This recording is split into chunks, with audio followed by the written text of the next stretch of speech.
Dear students, welcome to another lecture on development administration. In this lecture, we will discuss a major theorist of public administration, Edward Weidner.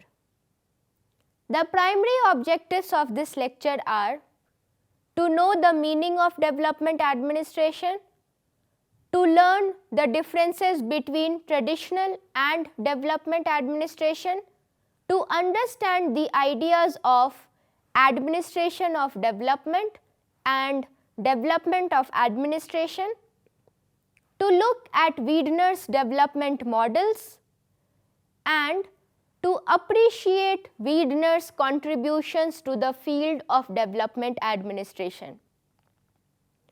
Dear students, let us begin with a discussion of development administration. The development administration is a recent branch of public administration. The word was coined in the late 1950s. Development administration, which is regarded as the public apparatus, was established in order to achieve the social and economic objectives of a nation. Hence, it reflects the 4 P's: policies, programs, projects, and purposes. The emergence of development administration as a distinct field of study and practice took place mainly after World War II. It arose from the need to address the challenges faced by newly independent nations and those transitioning from colonial rule. Let us quickly look at the various factors that led to its emergence. Decolonization. Many countries gained independence from colonial powers in the mid-20th century. These newly independent nations had to establish administrative systems that catered to their specific developmental needs. Post-war reconstruction. The aftermath of World War II led to a global focus on rebuilding war-torn nations. The emphasis was on economic recovery, infrastructure development, and social welfare. Shift in development paradigm. There was a growing recognition that traditional public administration models were insufficient in addressing the complex socio-economic challenges faced by developing countries. A new approach was needed that considered the economic, social, and political aspects of development. International development assistance.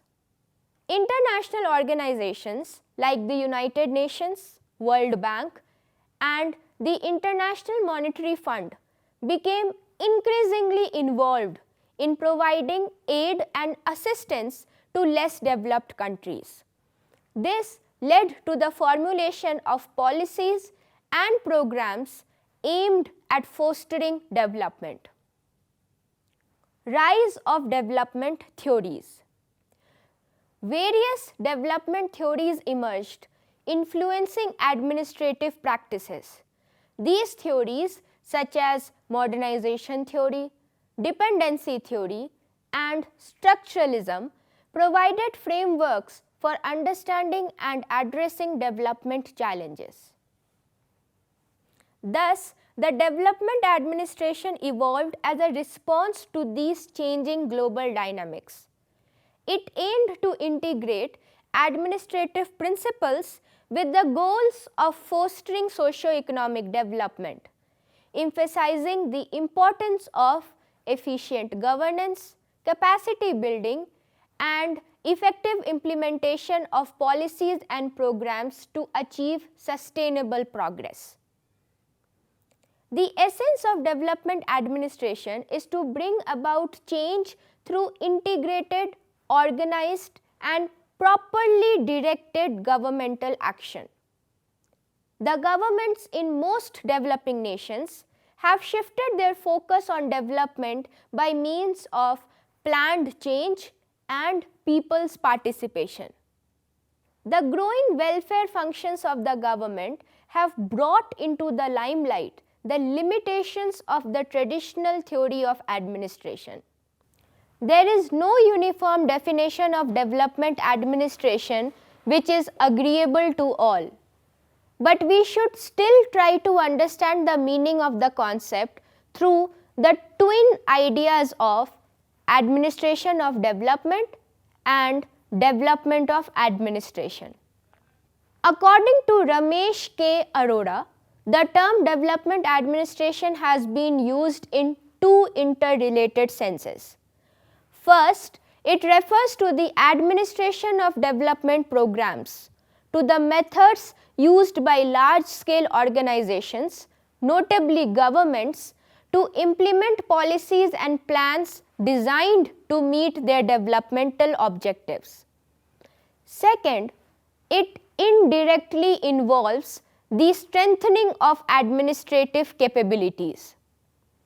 These two aspects of development administration, that is, the administration of development and the development of administration or administrative development, are intertwined in most definitions of the term. The concepts support each other as the development of administration is needed for the administration of development. Dear students, let us briefly see how development administration is different from traditional administration. The emergence of the development administration led certain scholars to make a distinction between development and traditional administration. The other word for traditional administration is general administration. Let us look at the distinction between the two. Traditional administration did not respond to the demands of socio-economic development. They were not expected to be quick to respond to the representatives of the people. Development administration, on the other hand, responds to the socio-economic and political needs of the people. Development administration places more emphasis on approachable administration in contrast to traditional administration. Development administration has a more rigorous and all-encompassing interest in planning, whereas traditional administration has a partial concern in planning. Traditional administration is supervisory and status quo oriented, while development administration is evolving and change oriented. Traditional administration is limited, while development administration is more participatory and involved in its nature. Therefore, traditional administration is inner looking, but development administration is more outer looking. The essence of administration today lies in its capacity to bring about change in the structure and behavior of different administrative institutions, to create a system which can sustain change and improve the capacity of institutions to change. All this calls for renewed efforts on the part of institutions engaged in the tasks of development. Thus, development administration as an area of study and as a means to realize developmental goals assumes great importance today. Let us now learn about Edward Weidner. Edward Weidner is a notable protagonist of the development administration.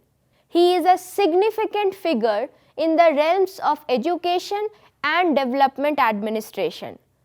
He was born on September 19, 1912 in USA and passed away on June 7, 2007. His life's work largely revolved around academia, administration, and advocating for ethical leadership in public service. Weidner's educational journey began at the University of Wisconsin, where he earned his bachelor's degree in political science. He furthered his studies at the University of Wisconsin-Madison, obtaining a master's degree in political science and later a PhD degree in political science in 1946. His career in academia spanned several decades, during which he held various positions, including professorships and administrative roles. Notably, Weidner served as the Dean of the School of Public and Environmental Affairs at the University of Wisconsin, Green Bay, and later became its founding chancellor in 1966. Under his leadership of 20 years as chancellor, the university was founded on the principles of interdisciplinary education and community engagement, reflecting his vision for a comprehensive approach to learning and development. Weidner had written or collaborated in the writing of many books, had presented hundreds of papers to professional meetings, and served as an officer on committees of dozens of scholarly organizations. Some of his prominent books are The World Role of Universities, Technical Assistance in Public Administration Overseas, and Development Administration in Asia.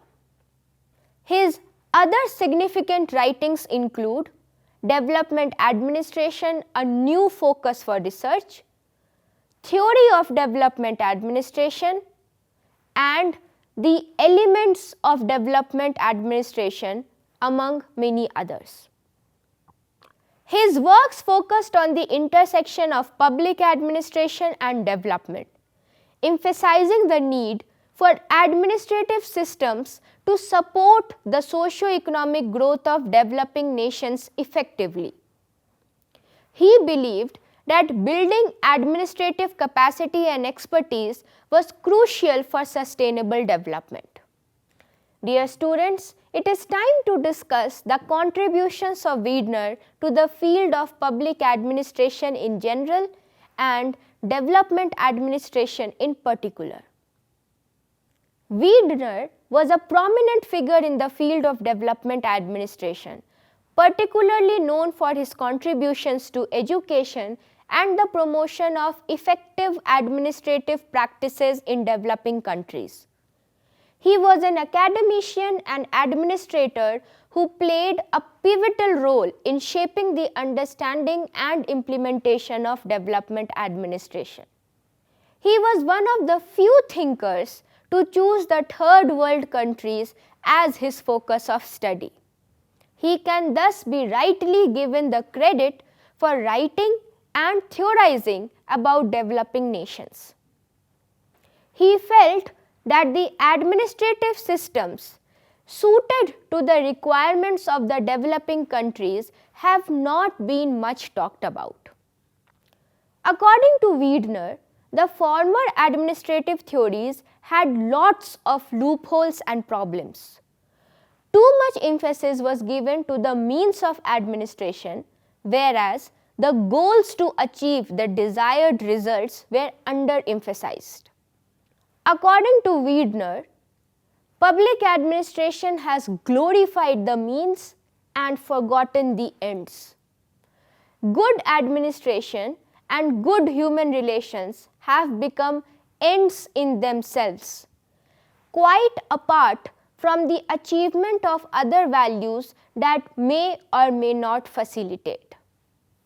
Let us now discuss Weidner's concept of development administration.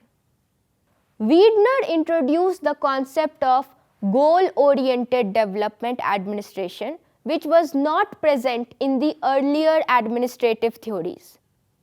For him, the process of development should be geared towards nation building and socio-economic progress. He rightly pointed out that development is never complete.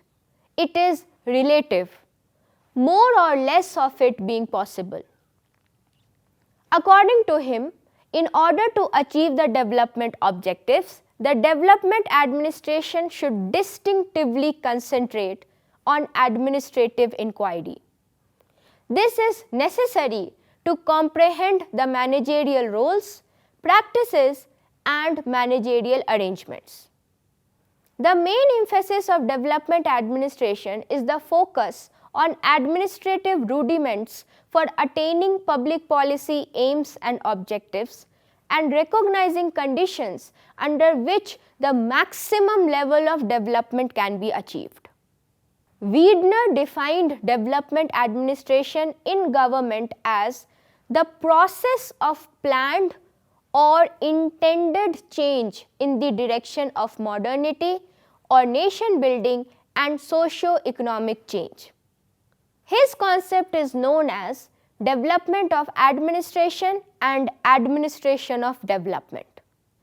His concept basically focuses on the relationship between administration and development in developing countries.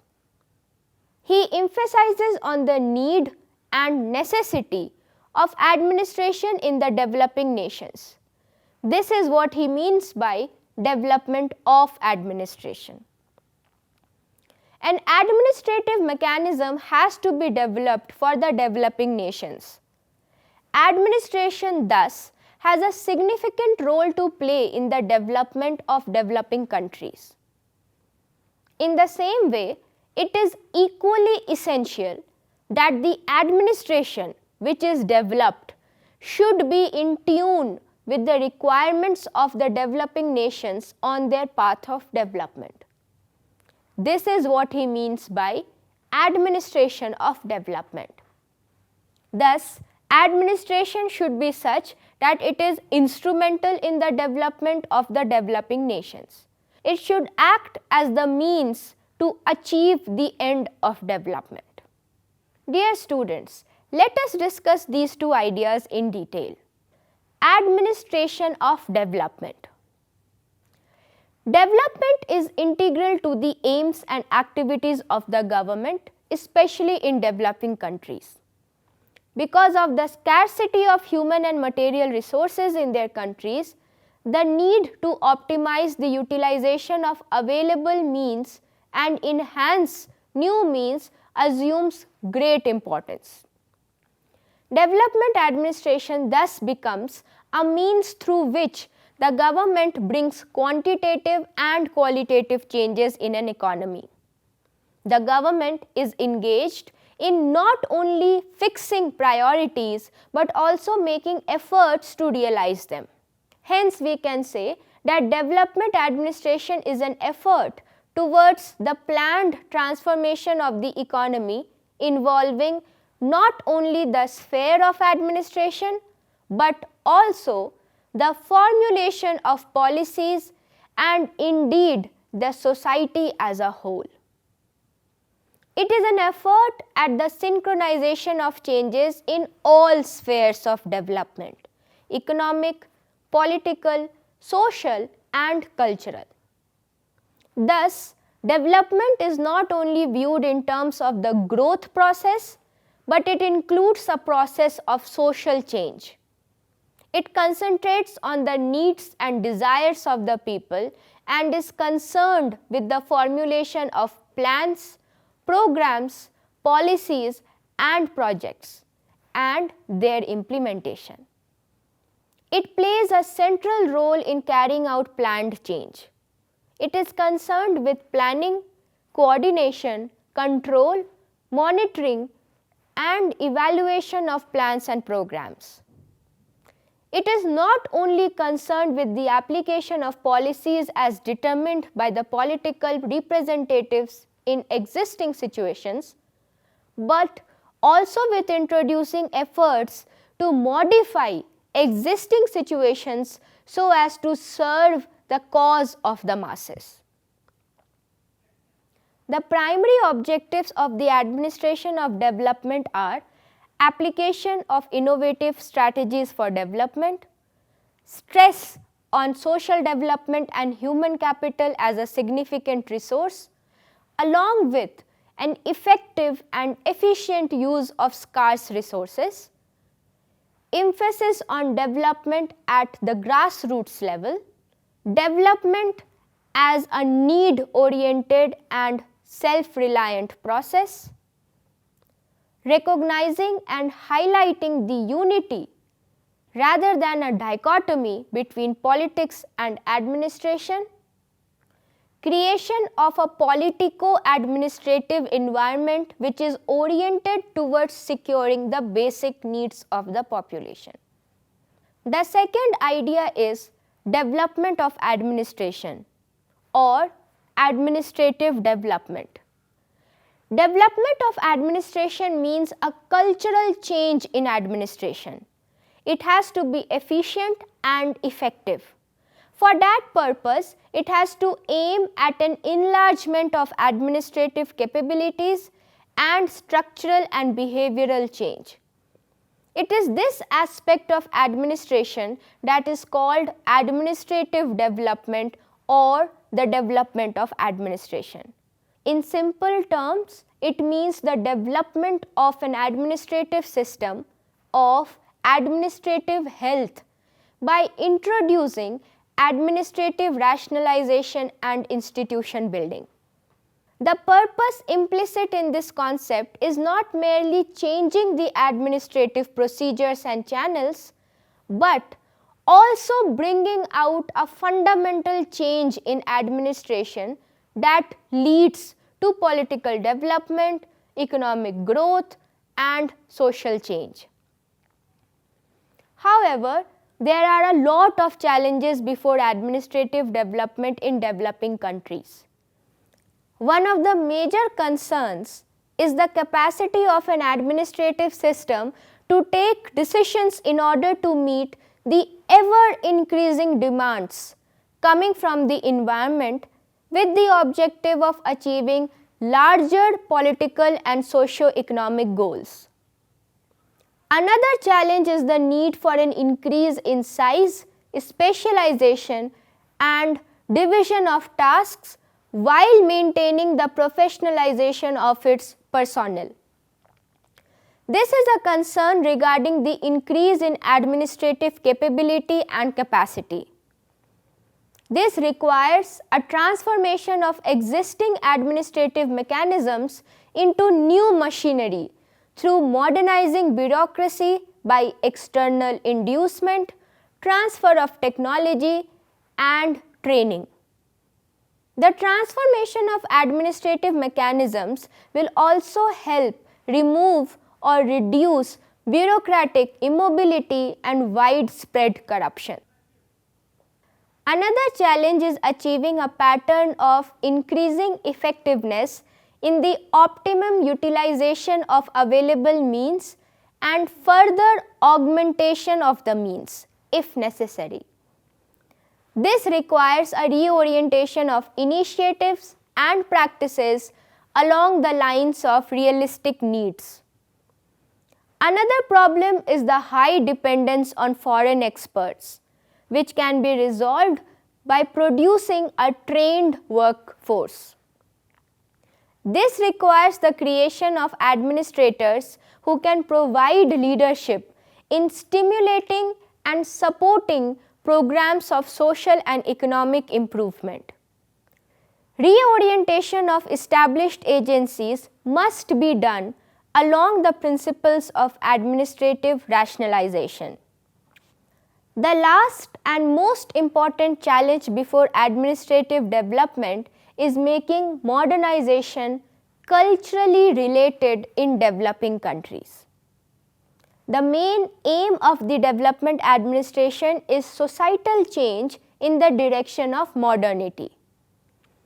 When we talk about the direction of modernity, it does not mean the drastic transformation of society into a contemporary Western society.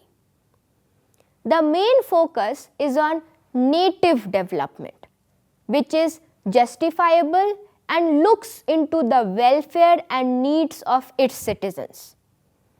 It should focus on bringing about strategic changes in order to meet the nation's broad political, cultural, economic, and social objectives. It strives to work to establish social justice through the equitable distribution of social and economic benefits for the upliftment and betterment of various social groups in society. Dear students, let us now discuss Weidner's development models. In development administration, two crucial aspects are planning and system change. Their most effective combination leads to modernization. Weidner has formulated 8 development models on the basis of directional growth, system change, and planning. The ideal model: planned directional growth with system change. Weidner has viewed this model from an idealistic point of view, where development is visualized as a continuous process. In this context, most of the less developed countries have set up planning commissions which reflect the view of the development process. The second model is the short-run payoff: planned directional growth with no system change. In this model, the less developed countries which face difficulty in introducing significant system changes have made many leaders of these countries explore the possibility of maximizing development within the limitations of the present system. Weidner held the view that the positive attraction to this strategy is its having maximum payoff in the short run in terms of nation building and socio-economic progress. The third model is the long run payoff: planned system change with no directional growth. In this model, Weidner says that there will be planned system change with no directional growth. According to him, system change does not necessarily result in growth. In turn, it may have an adverse effect on growth. The fourth model is called failure: planning with no growth or system change. In this model, Weidner discusses planning with no growth or system change. In 1965, a group of Asian and American economists concluded that development planning had not been very successful. The reasons they cited were that economic growth had not accelerated and apparent growth was barely adequate to cover population increase and inflation. The fifth model is environmental stimulus: unplanned directional growth with system change. This model stipulates that by deliberate action, we can bring differentiation, growth, and coordination. Weidner stresses that while some planned change can take place from the center with a determined and able leadership, still most extensive innovations are likely to be a product of the individual minister, bureaus, provinces, or districts, and autonomous pilot projects. Weidner feels that many of the changes that emanate from any society come from the reaction of leaders or groups to certain environmental factors. The next model is pragmatism: unplanned directional growth with no system change. In this model, a slight change in differentiation and coordination with the decentralized initiative, competition, growth in the direction of modernity or nation building, and socio-economic progress could be brought about. The most common form of development to be found in mildly liberalizing regimes worldwide is unplanned growth in a development direction accompanied by no system change. Another model is crisis, unplanned system change with no directional growth. In this model, unplanned change largely comes as a result of decentralized initiatives, adaptation and competition. According to Weidner, decentralized initiatives, adaptation and emulation are likely to be at work in case of unplanned system change without decentralized growth. The last model is static society. No plans, no change. There are a few societies that are totally static, and there are also parts of societies that approach a static state. There are pockets of change and also pockets of resistance to change in developing countries. Weidner states that in spite of favorable circumstances for change, a certain amount of driftlessness often occurs in large segments of nations. By analyzing Weidner's models, we come to know that the conditions under which change takes place are many and varied. Usually, there is no standard prescription for developmental change. Planned system change resulting in directional growth is a set of conditions that can be considered as an ideal type. It has also been pointed out that it is difficult to state in which model a developing country fits. Some features of a developing country may be appropriate to one model, while some other features may belong to another model. However, these models are helpful in identifying the developmental direction of a country. Dear students, while concluding this lecture, we can say that Weidner's impact was more visible in his practical contributions, leadership and mentorship rather than in prolific written works. While he may not have authored extensive written works like many other thinkers of his time, Weidner's influence was profoundly felt through his teaching, administrative leadership, and contributions to seminars and discussions on development administration.